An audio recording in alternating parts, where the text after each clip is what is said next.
Have you ever had that feeling, something happens, something you experience, and it just defies all logic, makes the hairs on your arms stand up, leaves you questioning, well, everything. Today, we're diving deep into some really powerful first-hand accounts. These aren't just spooky tales, they're raw personal experiences from people who've encountered phenomena that, honestly, we just can't easily explain. Exactly. And our goal here isn't just to retell these stories. We want to explore them, look for common threads, maybe some surprising patterns, see if we can get a glimpse into what might be going on behind the truly unexplained. We'll be looking at the details, trying to understand what makes them so compelling. And maybe what they imply about the world around us, beyond just the surface level. Okay, let's get into it. Our first account. It starts with something pretty relatable.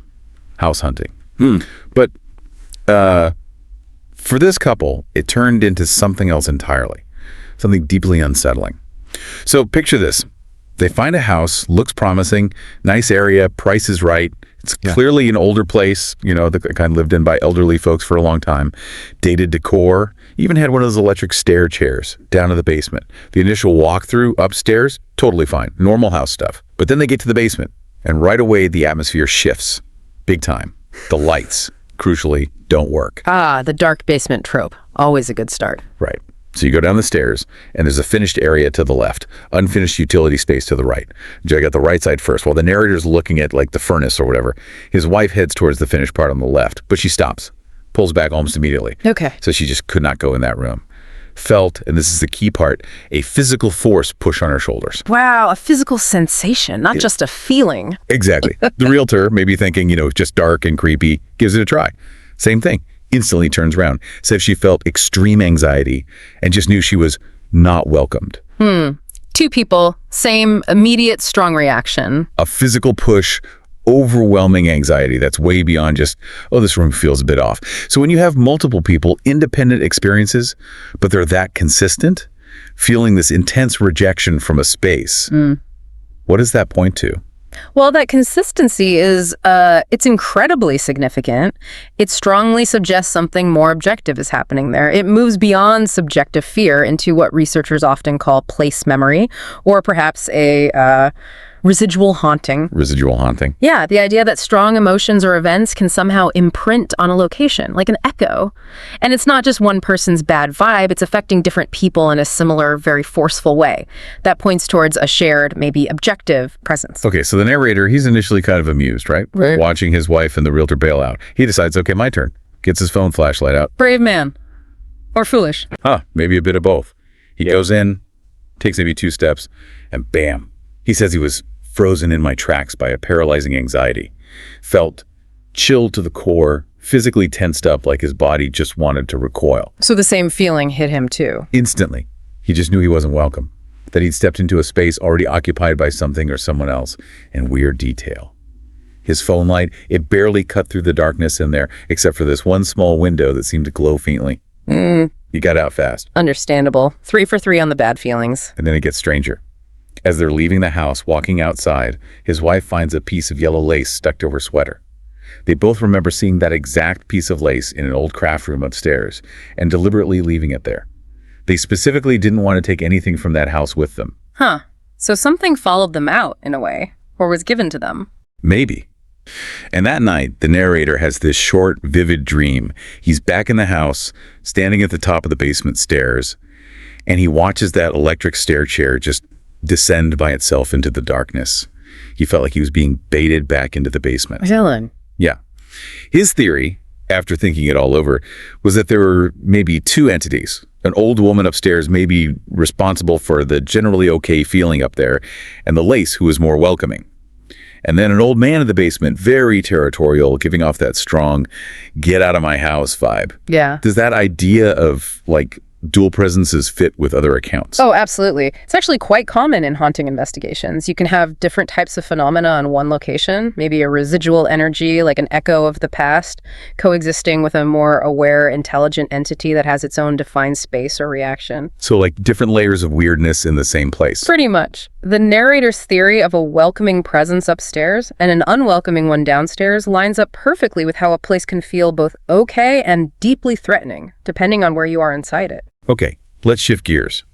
From a house that pushes back we go out on the road. This story involves a brother and sister driving a long way, Ohio, to Portland, Oregon. A classic road trip. Right. And mostly uneventful, except for this one really strange thing. Huh. On these long, empty stretches of road, totally isolated, a car would suddenly just appear behind them. Tailgating, almost. Okay. Then within like 5 minutes, poof, gone, vanished. And this happened multiple times. Now, the important part is both the narrator and her brother saw it. She describes him as ever logical. So it wasn't just one person seeing things, and it happened early in the trip too, ruling out simple exhaustion. Both witnesses. That's crucial. Yeah. Eventually they just started pointing it out like, oh, there it is again, and laughing nervously because what else could you do? Right. So this isn't tied to one haunted spot. It's following them. How do we think about phenomena like that seem mobile, not fixed? Yeah, good question. Well, it shifts the dynamic, doesn't it? We're moving from that static place haunting, like the basement, to something more like an experiential haunting, or even an intelligent pursuit. The vanishing car implies something actively messing with their perception, unbound by geography. It hints at something more dynamic, maybe even conscious, targeting them. Okay, well, that targeting them feeling gets dialed up to 11 on their drive home. They decide to go south through California to see some sights. Night falls, they're out of San Francisco. The narrator's driving, her brother's asleep. Uh-oh. Driving tired at night on unfamiliar roads? Exactly. Yeah. And the GPS starts acting up. Seriously acting up. It keeps trying to reroute her off the main coastal highway, sending her down these dark roads in the middle of nowhere over and over. She gets fed up, ignores it, and just tries to follow signs that seem to head towards LA. Okay, GPS glitches happen, but over and over sounds excessive. It gets worse. She finally makes it to a proper highway. GPS tells her turn left. But there's a concrete median and a big sign, no left turn. Very clear. Another sign points right for Route 1 South, which is where she wanted to go anyway. So she turns right. Makes sense. Follow the signs, not the glitchy GPS. Right. She drives. Does maybe 2 miles, maybe 4.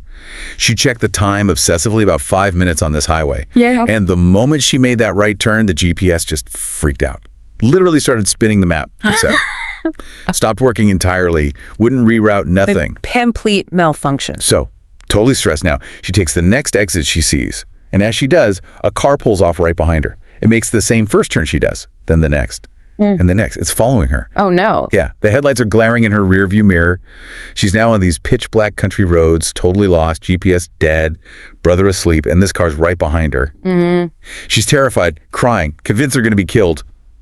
This goes on for 45 minutes. 45 minutes. That's an eternity in that situation. Unbelievable. Then finally, she sees a street light ahead. She gets to the intersection, stops at the sign, looks around, and she's back at the exact same spot she was almost an hour before, the highway turnoff, with the no left turn sign. What? No way. That's what she said. The exact same spot. And the car that was following her, gone. Just vanished. Wow. She just instantly burst into terrified tears, slammed the car over the median, ignoring the sign this time, and got back on the highway going the other way. She never told her brother what happened, just tried her best to forget it. I don't blame her. That's deeply disturbing, like a complete breakdown of reality. But okay, playing devil's advocate. GPS, glitch, fatigue, stress. Could it just be a terrifying combination of normal things? How do we differentiate? That's the million-dollar question, isn't it? It is, and we always have to consider those factors, but the combination here is what pushes it. You've got the initial vanishing cars, witnessed by 2 people, remember, the persistent specific GPS malfunction, the clear geographical loop ending up exactly where she started after driving for nearly an hour, and that relentless following car that just disappears. Right. It's too many things lining up perfectly wrong. Exactly. It feels less like random tech failure and stress and more like a deliberate manipulation of her environment and perception, almost like a localized time slip or space warp, orchestrated by something intelligent enough to create that sustained, terrifying, disorienting experience. Okay. From a terrifying road trip, let's turn to something maybe even stranger, because it echoes across generations in one family. This starts back in the early 1960s. The narrator's father. Right. He and his wife, Ethel, were living in this old, kind of isolated house with their baby. There was news about a prison break nearby, so he was already on edge, maybe a little worried. Understandable context. One night, he wakes his wife up. He's staring, wide-eyed, at the foot of their bed, whispering, "Did you see them? Did you see them?" See who? He claimed there were 3 little green men standing right there just staring at him. Then they were gone. The whole thing lasted maybe 2 minutes. His wife just thought he was half asleep, dreaming. But he insisted he was wide awake, and he wasn't the type to imagine things. 3 little green men. That's very specific. And not exactly your typical ghost sighting. Does that specificity tell us anything? That's what I wondered. It's not like seeing a shadow or a misty figure. It makes it more compelling in a way. Most sleep paralysis or hypnagogic hallucinations tend to pull from more common archetypes, shadows, figures, old hags. 3 little green men is so uniquely bizarre, it defies easy explanation as just a brain glitch. That specificity could point to something genuinely external or a very peculiar internal vision, which makes the next part incredibly striking. Yeah, this is where it gets really weird. Decades later, fast forward, the narrator's own son is about 11 years old. He gets incredibly sick, a really severe bronchial asthma attack.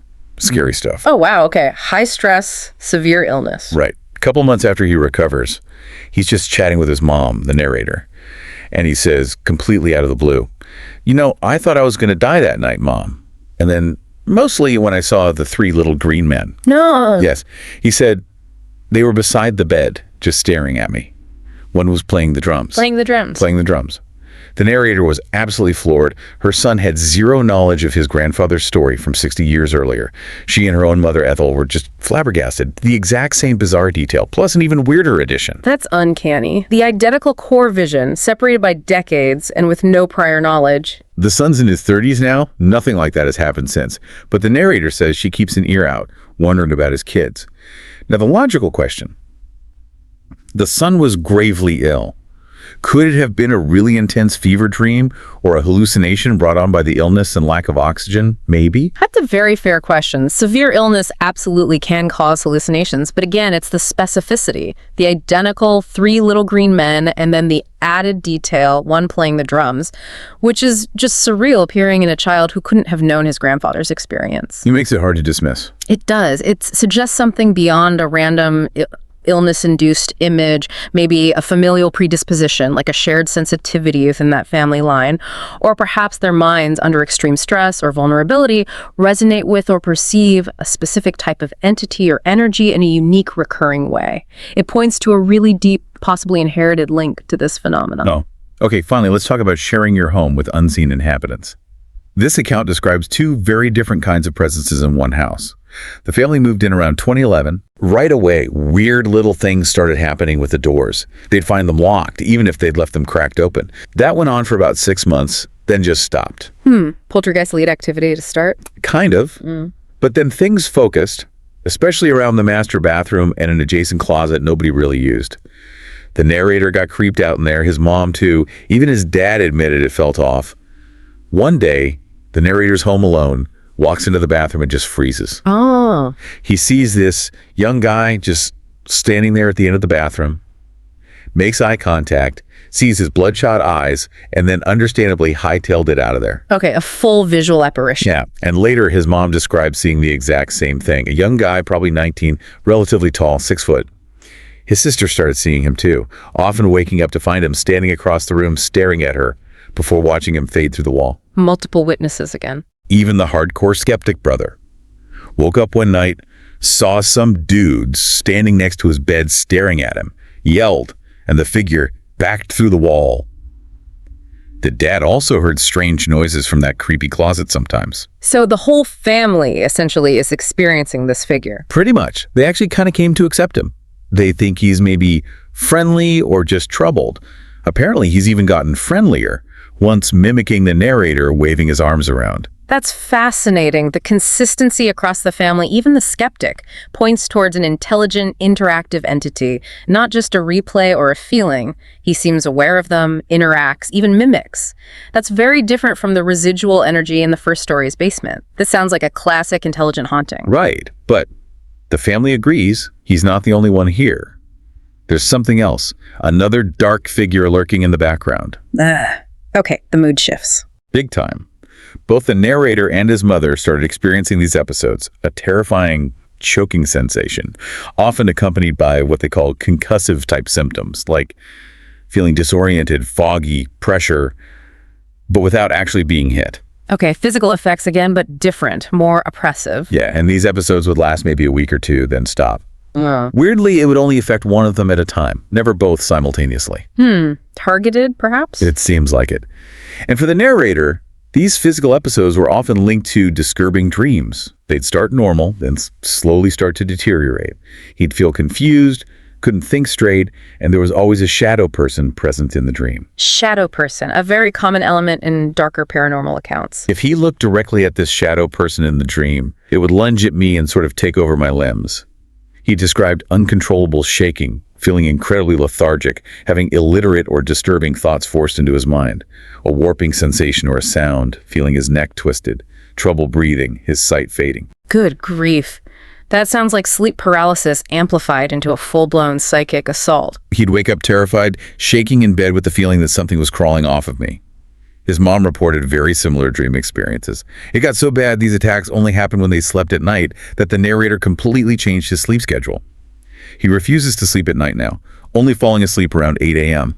Says it's the only way to stop the night terrors. Wow.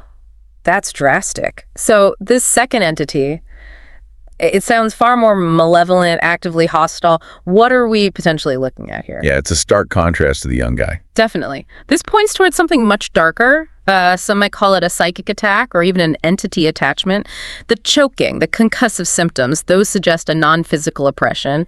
And the dreams, the shadow person taking control, implanting thoughts, the physical sensations upon waking, that indicates a targeted, almost predatory interaction. Predatory, like it's feeding off him. That's often the interpretation. It seems to thrive on or draw energy from their fear, their emotional distress, their physical vulnerability during sleep. It's actively trying to drain or oppress them, turning their home, their safe space, into a place of torment. What a journey. We've gone from houses that physically repel people to phantom cars and terrifying time loops on the road, strange visions passed down through generations, and now homes shared with both curious spirits and something far more menacing. It's an incredible range of experiences, isn't it? But they all share that common thread. They fundamentally challenge our neat, rational understanding of reality. These aren't just campfire stories. They feel like genuine glimpses into experiences that suggest reality is, well, a lot more complex, maybe more populated than we usually admit. It makes you wonder what else is out there. Or maybe what else is right here, just operating outside our normal senses. Exactly. What else might be right beside us? So, for you listening, what does all this mean? Maybe it's just an invitation to be a little more open, to pay attention to those weird chills, those strange coincidences you usually brush off. Or perhaps it's a validation if you've ever experienced something you couldn't explain. A reminder that easy answers aren't always available. And I think what's truly fascinating isn't just what allegedly happened in these accounts, but the profound impact these events have on the individuals. They often leave a permanent mark, shifting how people see the world. It's a powerful reminder that our reality might be far more fluid, more mysterious than our everyday lives suggest. Absolutely. Well, thank you for joining us on this deep dive into the truly unexplainable. We really hope these accounts have sparked some thought, maybe given you something to ponder long after this conversation ends. Food for thought, definitely. If you found these mysteries as intriguing as we do, and you want to keep exploring the edges of the known, be sure to subscribe to The Deep Dive. We'll be back with more journeys into the surprising and the unexplained. Thanks for listening.